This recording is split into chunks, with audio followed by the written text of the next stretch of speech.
사랑하는 가족 여러분, 목요일 아침 예배입니다. 아버지 앞에 올려드리겠습니다. 하나님 아버지 감사드립니다. 이 아침 아버지와 동행합니다. 하나님께서 주신 달고 오묘한 이 말씀 속에서 내 모습 발견하고 하나님과 더욱더 가까워지는 모습으로 변화되는 이 하루 될 수 있도록 도와주시옵소서. 주님께 감사드리며 예수님의 이름으로 기도드립니다. 아멘. 하나님 말씀입니다. 사무엘하 12장 1절로 15절 말씀을 봉독해 드립니다.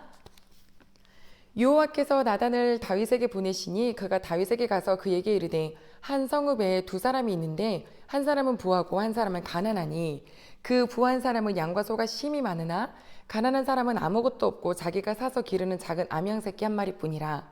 그 암양 새끼는 그와 그의 자식과 함께 자라며 그가 먹는 것을 먹으며 그의 잔으로 마시며 그의 품에 누움으로 그에게는 딸처럼 되었거늘 어떤 행인이 그 부자에게 오매 부자가 자기에게 온 행인을 위하여 자기의 양과 소를 아껴 잡지 아니하고 가난한 사람의 양 새끼를 빼앗아다가 자기에게 온 사람을 위하여 잡았나이다 하니 다윗이 그 사람으로 말미암아 노하여 나단에게 이르되 여호와의 살아계심으로 두고 맹세하노니 이 일을 행한 그 사람은 마땅히 죽을 자라. 그가 불쌍히 여기지 아니하고 이런 일을 행하였으니 그 양 새끼를 4배나 갚아 주어야 하리라 한지라.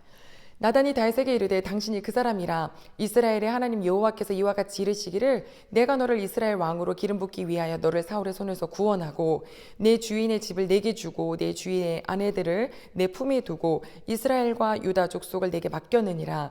만일 그것이 부족하였을 것 같으면 내가 내게 이것저것을 더 주었으리라. 그러한데 어찌하여 내가 여호와의 말씀을 업신여기고 나 보기에 악을 행하였느냐. 내가 칼로 햇사람 우리아를 치되 암몬 자손의 칼로 죽이고 그의 아내를 빼앗아 내 아내로 삼았도다. 이제 내가 나를 업신여기고 햇사람 우리아의 아내를 빼앗아 내 아내로 삼았은즉 칼이 내 집에서 영원토록 떠나지 아니하리라 하셨고 여호와께서 또 이와 같이 이르시기를 보라 내가 너와 내 집에 재앙을 일으키고 내가 내 눈앞에서 내 아내를 빼앗아 내 이웃들에게 주리니 그 사람들이 내 아내들과 더불어 백주에 동침하리라.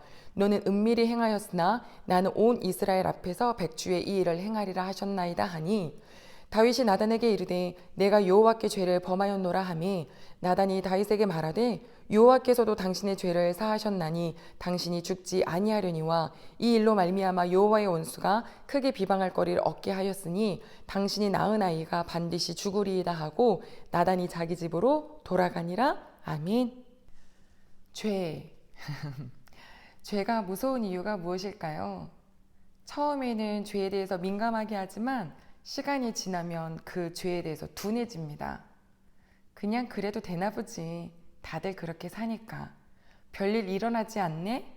별거 아니었나 보다. 이렇게 둔하여질 때 우리 하나님은 그래도 기회 주시는 분이십니다. 다윗이 우리아의 아내를 취하여서 자기 아내로 삼았죠. 그 뱃속에 있는 아이가 태어날 때까지 하나님은 다윗에게 아무 말도 꺼내지 않으셨습니다. 1년 동안 기다리신 거죠. 먼저 와라, 회개해라. 하지만 다윗은 점점 무뎌졌을 겁니다. 1년 뒤 하나님께서는 나단 선지자를 다윗에게 보내셨습니다. 그리고 한 가지 이야기로 시작하시는데요. 선지자가 이렇게 시작하죠. 두 사람이 있습니다. 한 사람은 부자고 한 사람은 가난합니다. 부자에게 손님이 왔는데 그 손님에게 줄 음식을 자기가 많이 가지고 있는 소나 양에서 끄집어낸 게 아니라 그 한 마리밖에 암양 새끼를 마치 딸처럼 키우고 있는 그 가난한 사람의 그 양을 가져다가 자기 손님을 먹였습니다. 이 이야기를 했어요. 다윗이 화를 내는데요. 분노했다, 분하여 라고 말하면서 그런 일을 한 사람은 반드시 죽어야 된다. 그리고 율법처에게 적혀 있는 것처럼 그 새끼, 양새끼 갖고 온 거 4배로 갚아줘야 된다. 막 이러면서 그 사람에 대해서 막 분해하는데요. 이 분노는 어떤 분노일까요? 의로워 보이죠? 다윗은 다 괜찮고 저 사람이 잘못됐기 때문에 막 화내는 것 같죠?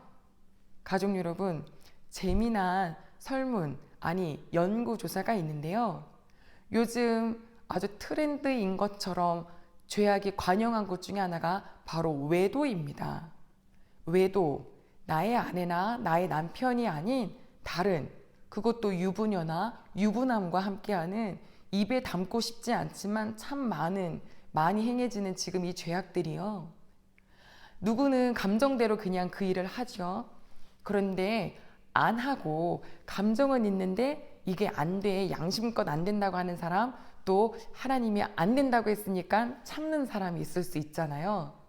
이런 사람들에게서 나타나는 한 가지가 있는데 그게 바로 뭐냐면 외도한 사람에 대한 질책, 질시, 분노 굉장히 세다고 합니다.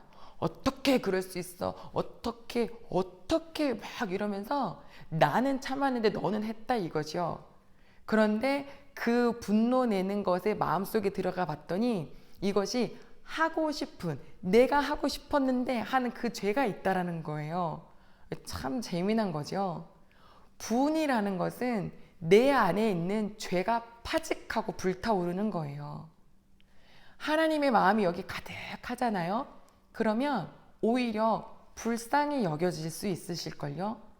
그랬대 아휴 안쓰럽다 할 수 있는 거예요. 우리가 화를 막 낼 때 있잖아요. 저 사람은 저래서 저렇게 해서 싫고 저 사람은 저래서 안 되는 거고 막 이 삿대질을 하는 이 화는 지금 화를 내고 있는 나로서는 나는 의롭고 저 사람은 잘못된 것 같지만 시간이 좀 더 흘러서 하나님이 나의 마음을 매만져 주시고 나면 아, 내 안에 있는 화가 일어난 거구나. 내 안에 있는 죄가 일어난 거구나 라는 것을 알게 됩니다. 다윗은 자기가 범한 죄가 여기 마음속에 있기 때문에 그렇게 화를 낸 거예요. 나단이 얘기하지요. 그게 바로 당신입니다. 죽어 마땅하다라고 생각했었던 그 사람이 바로 자기라는 이야기를 듣는 순간 다윗은 마음이 쿵 하고 내려앉았겠죠. 나단은 이어서 여호와의 말씀을 전합니다. 너 이 왕자리를 너에게 주기 위해서 사울에 있는 집 모든 걸 너에게 줬고 사울에 있는 그 모든 것 뭐 아내도 다 줬고 또 온 이스라엘 유다 다 줬는데 너 부족했으면 내가 이것저것 다 줬을 텐데 너 어찌하여서 여호와의 말씀을 업신여기고 네 칼로 우리아를 죽였느냐. 다윗이 죽인 거 아니거든요. 암몬 사람에 의해서 죽었거든요. 하지만 하나님 아시죠? 다윗이 그렇게 암몬 사람에게 죽이게끔 만들었다는 것을. 그러니까 그건 네가 죽였다. 잘 들어라. 이제부터 너희 집에는 칼로 망하리라.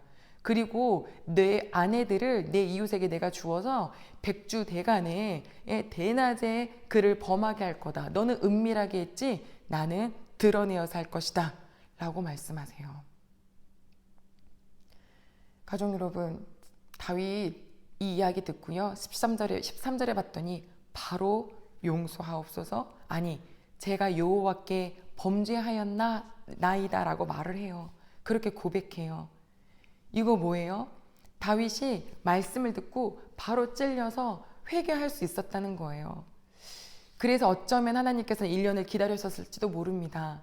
만약에 다윗이 아직도 권력자의 마음으로 기세등등하여서 하나님 안 보이고 그때 나단 선지자를 보내셔서 하나님의 말씀을 전할 때 그 말씀까지 무시해버리면 이건 더 큰 죄를 짓는 거잖아요. 어쩌면 하나님이 다윗이 바로 무릎을 꿇는 이 시간까지 기다려주실 수도 있겠다라는 생각을 해요.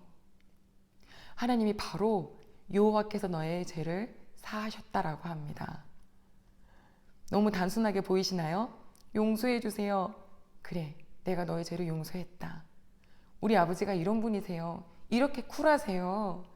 그런데 왜 죄를 짓지 말라고 하시냐면 죄에 대해서는 값을 치러야 되기 때문이에요.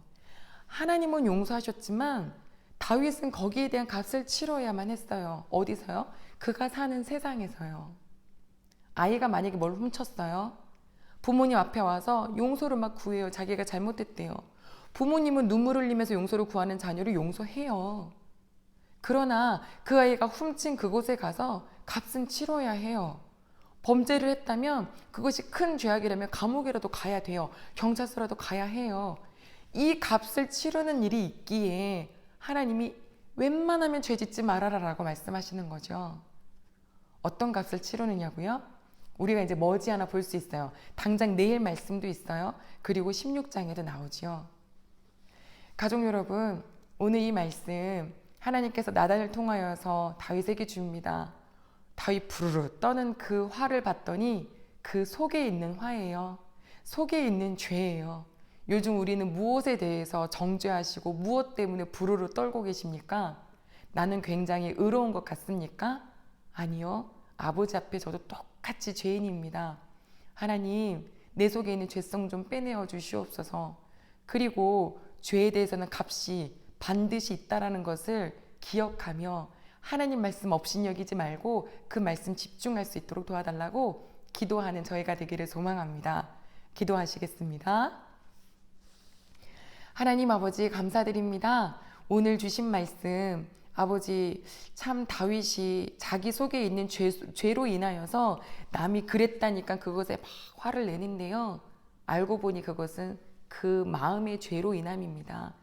우리는 요즘 누구 보면서 화내나요? 누구 보면서 정죄하나요? 누구 보면서 삿대질하나요? 다 내 속에 있는 것입니다. 아버지 고쳐 주시옵소서.